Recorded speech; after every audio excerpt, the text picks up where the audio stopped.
Quatrième cinéma finement. De quoi est-ce que je pourrais bien leur parler? J'aurais parlé d'un animé humoristique, j'aurais parlé d'un animé onirique, j'aurais parlé d'un animé sur les enquêtes. De quoi est-ce que je pourrais parler? Si, je sais. Est-ce que je vous ai dit que j'adorais les animés policiers? Non, je n'ai pas encore fait de cinéma finement dessus. Non. Non. Absolument pas. Aucun. Zéro. Vraiment zéro. Bon bah, c'est pas grave. Aujourd'hui, je vais vous parler de Indie Invaded.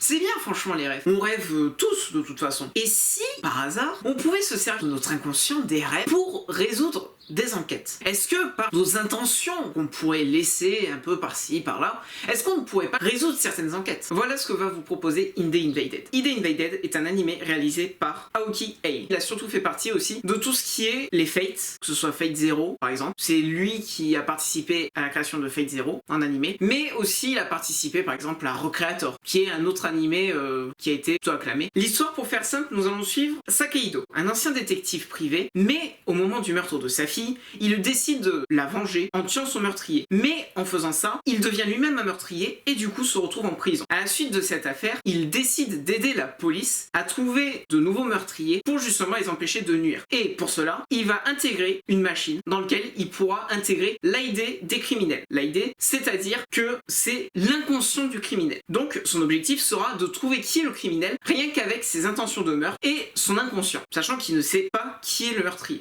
Indie Invaded, c'est pas si simple que ça à comprendre, c'est-à-dire que c'est un animé où en fait on va nous révéler les informations au fur et à mesure. On va apprendre qu'au final, chaque enquête qu'on va découvrir, chaque enquête qu'on va essayer de résoudre, et en final, une partie de tout un puzzle gigantesque de corruption, d'un ensemble de choses très importantes. Et surtout, ce qu'on va découvrir, c'est que Sakeido, en tuant ce tueur en série qui a tué sa fille, n'a pas forcément fait que du mal et ne méritait pas forcément d'aller en prison. Ce qui fait la véritable force de cet animé, c'est justement son côté psychologique et de ne pas hésiter à montrer des scènes de violence. C'est-à-dire que dedans, on t'explique justement comment est-ce que le meurtrier a fait pour tuer ses victimes.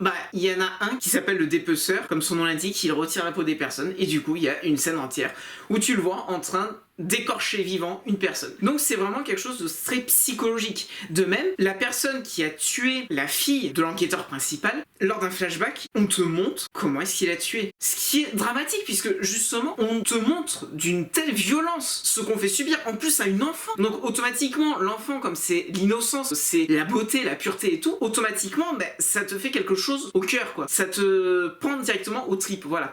Et justement, c'est ça qui est fort avec cet animé, c'est-à-dire que là, on n'hésite pas à te montrer comment le cerveau de ces fous est tellement détraqué qu'ils en viennent à tuer un nombre incalculable de personnes. Certains tuent d'une balle dans la tête, d'autres tuent en faisant exploser des immeubles entiers.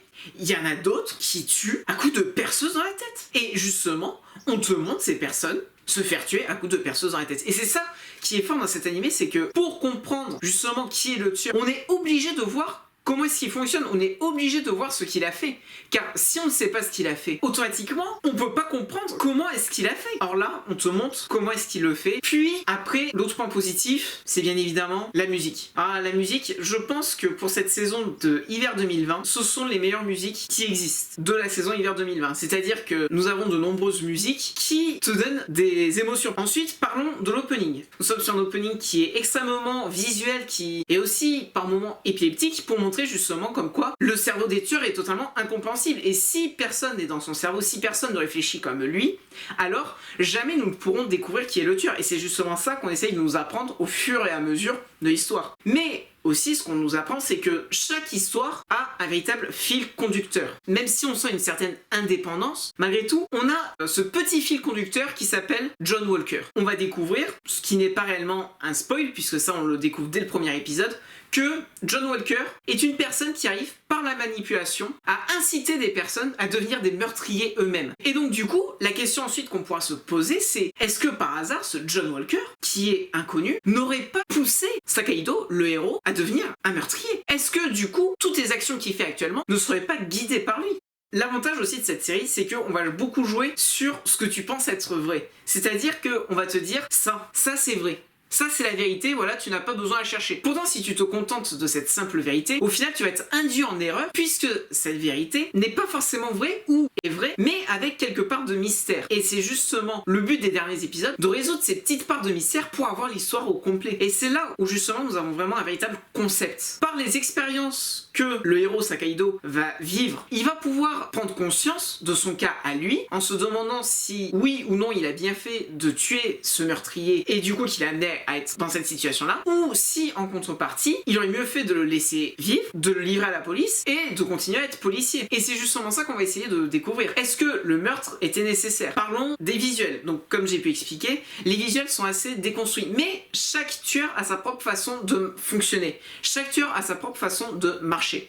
Du coup, automatiquement, chaque tueur aura son propre visuel. Enfin, un autre élément qui est aussi très important à se rendre compte, c'est tous les petits détails. C'est-à-dire que à chaque épisode, on disséminera des mini détails, des petites poussières par-ci, par-là, mais qui, au final, si on rassemble toute cette poussière, ça permet d'avoir un véritable fil conducteur qui permettra justement d'être régulier et concret sur ce qu'on présente. Après, si on devait aussi donner un gros point positif, ça serait justement sur les tueurs en eux-mêmes. C'est-à-dire que chaque tueur a sa propre façon de fonctionner, mais surtout, ils ont réussi à réinventer des tueurs qu'on pourrait retrouver dans la vie réelle. Et justement, c'est là sa puissance. C'est-à-dire qu'on se dit, oui d'accord, sauf des tueurs comme ça pourraient exister. Et il y en a certains des tueurs qu'on n'a toujours pas retrouvés, alors que pourtant ils continuent encore à agir aujourd'hui. On te montre comment les tueurs peuvent réfléchir, comment est-ce qu'ils font pour échapper à la police, mais surtout, comment leur inconscient fonctionne. Et parlons-en de l'inconscient. L'avantage de cet animé, c'est justement que l'inconscient lui-même a un impact sur le comportement. C'est-à-dire qu'on découvre au fur et à mesure comment fonctionne l'inconscient et surtout comment l'inconscient peut manipuler le conscient. C'est-à-dire qu'une personne qui était tout à fait normale, comme certains tueurs en série qu'on découvrira, se sont révélés ensuite être des tueurs en série parce que justement on a manipulé leur inconscient. Et de même, Kaeru, qui est donc la personne qui représente la mort dans l'intégralité des subconscients des tueurs, on va découvrir au fur et à mesure son histoire, on va se poser des questions et quand on va comprendre son histoire, quand on va comprendre ce qui lui arrive, mais le coup de massue qu'on se prend, imaginez la souffrance qu'elle subit. À chaque fois, elle subit une mort, mais imaginez ce que ça fait. C'est un peu comme dans Edge of Tomorrow. À chaque fois que Tom Cruise se fait tuer, il ressent la douleur et après, il revient à la vie. Imaginez ce qu'elle subit. Se faire dépecer, se faire maltraiter, se faire boxer, se faire... Vous imaginez la violence du choc? Et imaginez surtout quand il te le montre, parce qu'on a deux épisodes qui sont pour moi l'épisode 10 et l'épisode 12 qui sont pour moi les épisodes les plus dramatisants, les mieux faits et les plus choquants de cet animé. En effet, l'épisode 10, on va être sur vraiment le background de Sakaido. On va s'intéresser à sa famille, à sa femme et à sa fille. Et du coup, automatiquement, quand on s'intéresse à elle, on va voir ce qui arrivait à sa fille. On va voir la souffrance qu'a subie sa fille. Dans le premier épisode, on te dit, sa fille a tellement été tabassée que sa boîte crânienne en a été explosée. Qu'est-ce qu'on nous montre dans l'épisode 10? Et ben on nous montre ça. Imaginez le choc quand le personnage principal se rend compte, en rentrant à la maison, de ce qui arrivait à sa fille. Et c'est justement ça la puissance de cet animé, qu'on ne néglige absolument aucun visuel. Tout ce qui se passera sera présenté. Que tu meurs, que tu survives, qu'il se passe quoi que ce soit, si tu dois souffrir, tu souffriras. Tu vas te faire percer la tête, et ben c'est pas grave, on te montre en train de te faire percer la tête. Et de la même manière, nous avons l'épisode 12, où là on a un climax qui est très important, que je ne vais pas spoiler, mais qui en fait amène un enchaînement de meurtres. Et du coup, on voit ce que subit Kaeru, et c'est traumatisant parce qu'on se dit, mais est-ce que vous vous rendez compte de la violence qu'elle a subie à chaque fois? Et étant donné qu'on peut se poser la question, est-ce qu'elle ressent à chaque fois cette violence? Est-ce qu'elle ressent à chaque fois cette mort qui lui incombe? Si elle le ressent vraiment, je peux vous dire, la souffrance, elle est coton. Parce que là, imagine te faire dépecer, imagine te faire bouffer vivante et tout. Clairement, les tueurs, c'est du même niveau que dans le Silence des Agneaux. Le gars, il est en train de les bouffer vivant certaines fois. Donc imaginez ça. C'est ça qui est intéressant dedans. C'est que cette fois-ci, on est dans l'intellect du tueur. Cette fois-ci, on est à la place du tueur. Voilà pourquoi ID Invaded est pour moi très intéressant. Que ce soit par son histoire, que ce soit par ses musiques qui sont d'un côté entraînantes. We can go like a samurai. We can go like a samurai. Zamaro, like a 45. Oh, do it like a samurai.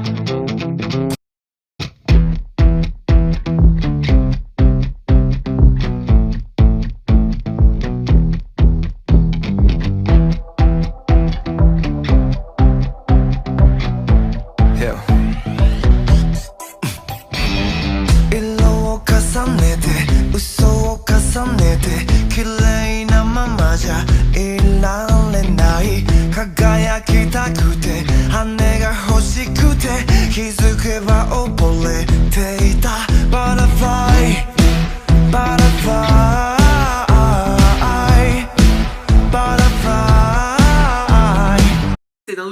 absolument mélancolique, et surtout la violence mise en scène.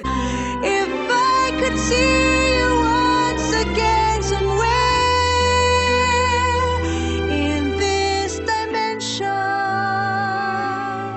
Qui justement nous explique comme quoi le monde réel, c'est pas tout beau, tout mignon, tout propre. Non, dans le monde réel, il y a des personnes qui sont capables de faire des violences pareilles. La violence psychologique aussi présente est absolument dramatique. En 13 épisodes, on a une histoire du début jusqu'à la fin. Bien sûr, il peut y avoir une saison 2, mais la saison 1 se suffit à elle-même. À la fin de la saison 1, nous avons la résolution. Qui est John Walker? Pourquoi est-ce que Sakaïdo est devenu comme ça? Qu'est-il arrivé à sa femme? Qu'est-il arrivé à sa fille? Pourquoi est-ce que c'est arrivé? On a toutes les réponses. Cette vidéo est désormais terminée. J'espère qu'elle vous a plu. Si c'est le cas, n'hésitez pas à me laisser un petit commentaire, un petit pouce bleu, ça fait toujours plaisir. Et surtout, n'oubliez pas, un petit abonnement, c'est gratuit.